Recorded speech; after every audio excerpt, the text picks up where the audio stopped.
30 সেকেন্ডের একটি দোয়া পাঠ করুন, 20 লক্ষ নেকি লুফে নেন।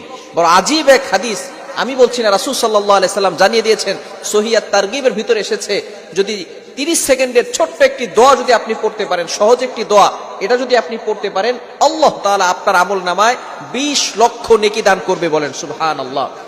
আমাদের রাসূল সাল্লাল্লাহু আলাইহি ওয়াসাল্লাম তার উম্মতদেরকে এতটা ভালোবাসেন, এতটা মহাব্বত করেন, তিনি যখন মদিনায় গেলেন, যাওয়ার পরে দেখলেন আগের যুগের মানুষরা তারা অনেক বছর জীবিত থাকতো, কেউ 500 বছর, কেউ 600 বছর। রাসূল সাল্লাল্লাহু আলাইহি ওয়াসাল্লাম চিন্তা করলেন, আগের যুগের মানুষরা বেশি বছর দুনিয়ায় বেঁচে থাকতো, তারা বেশি বেশি আমল করে তারা আগে আগে জান্নাতে চলে যাবে, আর আমার উম্মতেরা পিছনে জান্নাতে যাবে। এই জন্য রাসূল সাল্লাল্লাহু আলাইহি ওয়াসাল্লাম পেরেশান হয়ে গেলেন। আল্লাহ তাআলা সূরাতুল কদর নাজিল করে জানিয়ে দিলেন, ইন্না আনজালনাহু ফি লাইলাতিল কদরি ওয়া মা আদরাকা মা লাইলাতুল কদর লাইলাতুল কদরি খায়রুম মিন আলফি শাহর। নবী হে, আপনি চিন্তা করবেন না, আমি আপনাকে আপনার উম্মতের জন্য লাইলাতুল কদর দিয়েছি, যে একটা রাত যদি কোনো আপনার উম্মত ইবাদত করতে পারে, তাহলে 1000 মাসের থেকেও বেশি সওয়াব আমি আল্লাহ তার আমল নামায় দান করে দিব।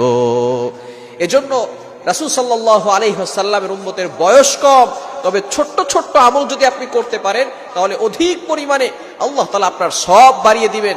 এবং এই ছোট্ট ছোট্ট আমল করার কারণে যদি আল্লাহ তাআলা আপনার প্রতি খুশি হয়ে যায়, in the day of judgment, কিয়ামতের ময়দানে আল্লাহ তাআলা আপনার জন্য জান্নাতের ব্যবস্থা করে দিবেন। বলেন সুবহানাল্লাহ। সে আমলটা কি? সহিহ আত-তারগিবের ভিতরে আসছে, রাসূল সাল্লাল্লাহু আলাইহি ওয়াসাল্লাম বলে দিয়েছেন, যে ব্যক্তি একবার এটা পড়বে, এটা হচ্ছে লা ইলাহা ইল্লাল্লাহু লা ইলাহা ইল্লাল্লাহু ওয়াহদাহু লা শারীকা লা আহাদান সামাদান লাম ইয়ালিদ ওয়া লাম ইউলাদ ওয়া লাম ইয়াকুল লাহু কুফুয়ান আহাদ। এটা পড়তে কি অনেক সময় লেগেছে? নো, মাত্র 30 সেকেন্ড সময় লেগেছে। লা ইলাহা ইল্লাল্লাহু ওয়াহদাহু লা শারীকা লা আহাদান সামাদান লাম ইয়ালিদ ওয়া লাম ইউলাদ ওয়া লাম ইয়াকুল লাহু কুফুয়ান আহাদ। সূরা ইখলাসের ভিতরে কিছু অংশ এখানে রয়েছে।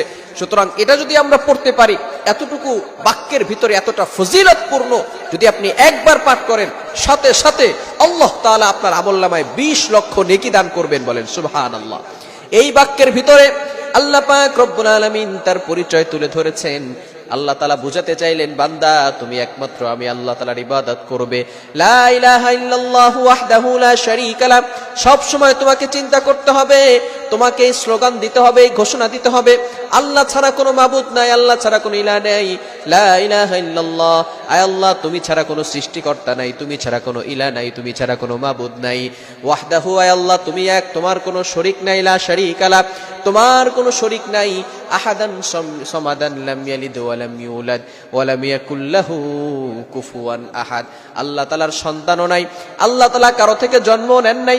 রাসূল সাল্লাল্লাহু আলাইহি ওয়াসাল্লাম যখন মক্কার মানুষদেরকে দ্বীনের দাওয়াত দেওয়া শুরু করলেন, তখন কাফেররা বলতে লাগলো, মুহাম্মদ আমরা তো অনেক দেব দেবতার পূজা করি, কোটি কোটি আমাদের দেবতা আছে, সুতরাং সব দেবতা মিলেও আমাদের সমস্যার সমাধান করতে পারে না, তুমি যে আল্লাহর দাওয়াত দাও সে আল্লাহ কয়জন?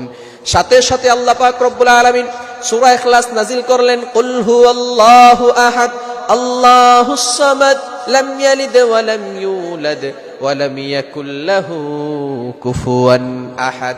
এই সূরা ইখলাসেরও ফজিলত রয়েছে। এই জন্য আমরা সব সময় যেই পরিচয় আল্লাহ তাআলা আমাদেরকে দিয়েছেন, এই পরিচয় যদি আমরা সব সময় পড়তে পারি, এই ইবাদতগুলো যদি করতে পারি, আল্লাহ তাআলা আমাদের জন্য অল্প সময়ে ছোট্ট আমল করার ফলে বেশি সওয়াব দান করে দিবেন।